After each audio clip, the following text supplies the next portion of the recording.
میں کلمہ پڑھ کر مسلمان ہو جاؤں گا۔ پیارے آقا صلی اللہ تعالی علیہ وسلم اپنا لعاب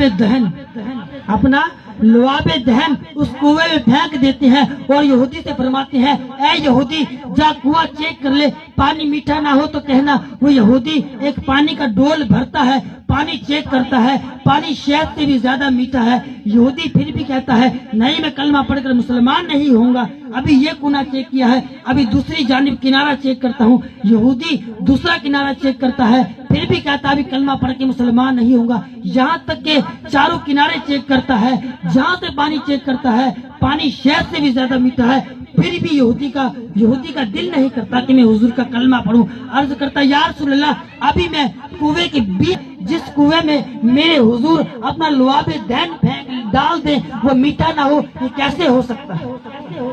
وہ یہودی جب پورا کنواں چیک کر لیتا ہے اسے تسلی ہو جاتی ہے، حضور کی پاؤں قدموں میں گر جاتا ہے، کلمہ پڑھ کر مسلمان ہو جاتا ہے۔ پھر آقا صلی اللہ تعالی علیہ وسلم ارشاد فرماتے ہیں، اے یہودی یہ تو ایک کنواں ہے، پانی کا کنواں ہے، اگر محمد عربی سمندروں میں نہروں میں اپنا لعاب دہن پھینک دے تو سمندر میٹھے ہو جائے، تو سمندر میٹھے ہو جائیں۔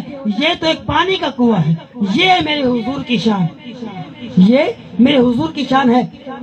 اسی طرح ایک یہودی عورت ہوتی جو حضور کی بہت بڑی دشمن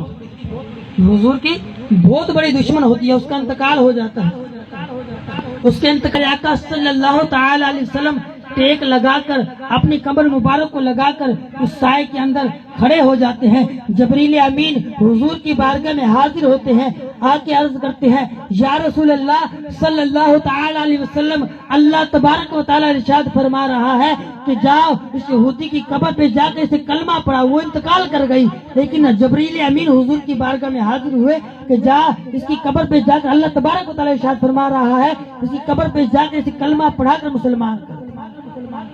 پھر آقا صلی اللہ تعالی علیہ وسلم ارشاد فرماتے ہیں، اے جبریل امین یہ تو میری بہت بڑی دشمن تھی، کبھی اس نے جاگتی آنکھوں سے میرا کلمہ نہ پڑھا، اب یہ کلمہ کیا پڑھے گی؟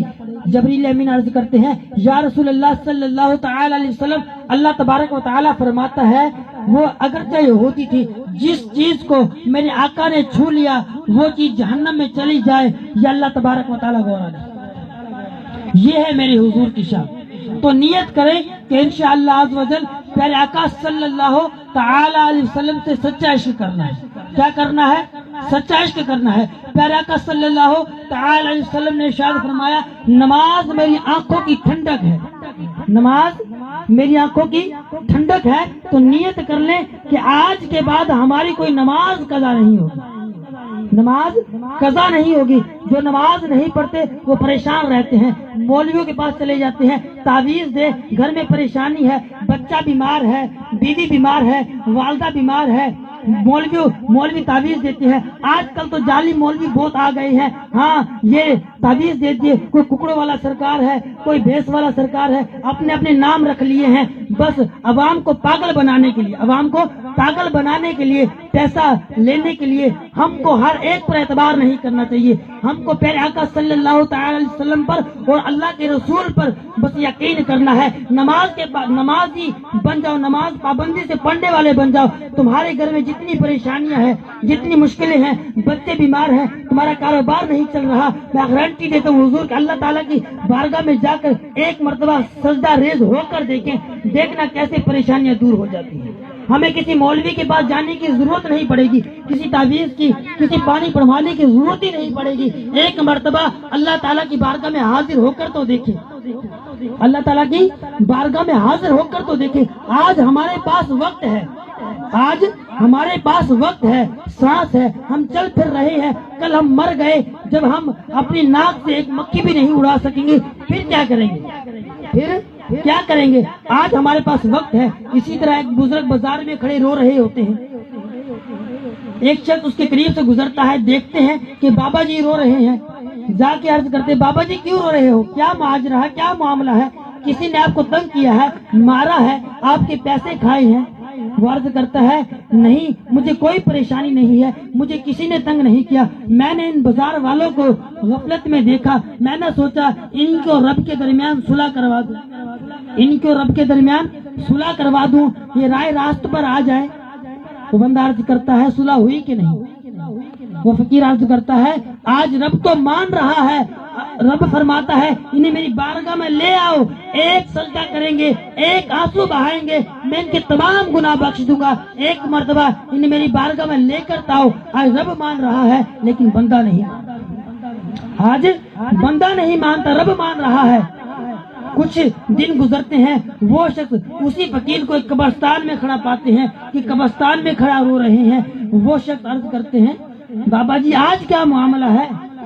کل 2-4 دن پہلے آپ بازار میں رو رہے تھے، آج قبرستان میں رو رہے ہیں۔ فقیر فرماتا ہے آج بھی وہی معاملہ ہے، آج بھی وہی معاملہ ہے، رب کے درمیان اور بندوں کے درمیان صلح کروا رہا ہوں۔ بندہ عرض کرتا ہے صلح ہوئی کہ نہیں؟ فقیر عرض کرتا ہے آج رب تو کہہ رہا ہے، رب بندے مان رہے ہیں، قبر کے اندر بندے تو مان رہے ہیں، آج رب نہیں مان رہا۔ رب فرماتا ہے میں نے انہیں وقت دیا، میں نے انہیں وقت دیا، دولت دی، دنیا کی ہر چیز دی، اولاد دی، پھر بھی اس نے نماز ادا نہیں کی، ماں باپ کی نافرمانی کرتا رہا، حضور کی گستاخیاں کرتا رہا، لوگوں کا مال ناحق کھاتا رہا، حرام کمائی سے اپنے بچوں کا پیٹ بھرتا رہا۔ آج رب نہیں مان رہا، آج بندہ تو مان رہا ہے، آج بندہ تو مان رہا ہے۔ ہمیں دنیا میں رہ کر وہ کام کرنے چاہیے جو ہمیں مرنے کے بعد بھی فائدہ پہنچائے، جو ہمیں مرنے کے بعد بھی فائدہ پہنچائے۔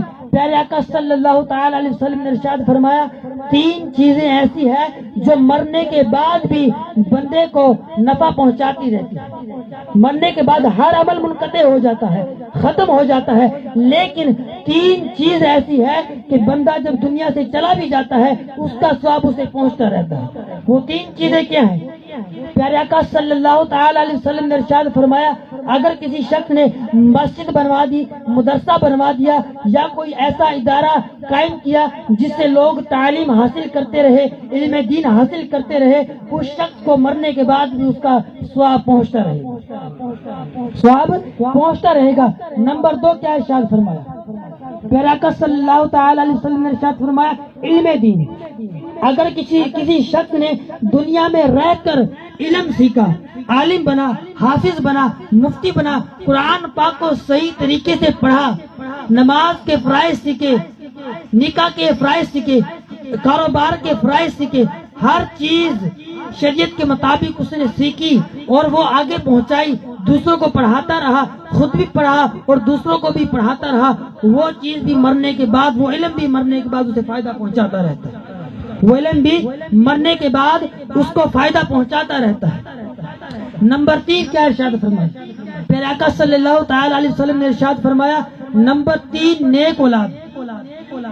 اگر کسی شخص نے مرنے سے پہلے اپنے پیچھے نیک اولاد چھوڑی ہے جو نمازی ہے، ماں باپ کی فرما بردار ہے، حلال رزق کمانے والی ہے، حافظ ہے، عالم ہے، مفتی ہے، اگر اس کے والدین انتقال کر جائیں تو مرنے کے بعد بھی اس کو اس کا فائدہ پہنچتا رہتا ہے، مرنے کے بعد بھی اس کو اس کا فائدہ پہنچتا رہتا ہے۔ ہمیں دنیا میں رہ کر نیک کام کرنے ہیں۔ ہم اپنی اولاد کو ڈاکٹر تو بنا دیتے ہیں، ٹیچر تو بنا دیتے ہیں، ہم اپنی اولاد کو آفیسر تو بنا دیتے ہیں، بڑی بڑی ڈگریاں حاصل کر دے دیتے ہیں۔ کیا ہم غور کریں ہمارے بچے کو قرآن پاک پڑھنا آتا ہے؟ ہم غور کریں ہمارے بچے کو نماز پڑھنی آتی ہے؟ ہم غور کریں ہمارے بچے کو شریعت کے اصول و قواعد آتے ہیں؟ نہیں، بچے کو انگلش آتی ہے، بچہ انگلش فل بولتا ہے، انگلش میں بات کر لو، قرآن کی بات آئے تو قرآن بچے کو نہیں آتا، بچے کو کیا آئے گا؟ باپ کو نہیں آتا، باپ خود قرآن پاک کی جب باپ کے پاس تعلیم نہ ہوگی وہ اپنی اولاد کو کیا تعلیم دے گا؟ ہمیں چاہیے کہ ہم اپنی اولاد کو مدرسوں میں داخلہ دلائیں تاکہ وہ دنیاوی تعلیم بھی حاصل کریں اور دینی تعلیم بھی حاصل کریں، تاکہ ہمارے مرنے کے بعد ہمیں فائدہ پہنچتا رہے، ہمارے مرنے کے بعد ہمیں فائدہ پہنچتا رہے۔ اسی طرح ایک شخص کا انتقال ہو جاتا ہے، حضرت موسیٰ علیہ السلام کا ایک قبر کے قریب سے گزر ہوتا ہے، کیا دیکھتے ہیں؟ ایک قبر والے کو عذاب ہو رہا ہے، ایک قبر والے کو عذاب ہو رہا ہے۔ حضرت موسیٰ علیہ السلام گزر جاتے ہیں، چلے جاتے ہیں، جب شام کو واپس آتے ہیں کیا کیا دیکھتے ہیں؟ وہی قبر جس قبر پر عذاب ہو رہا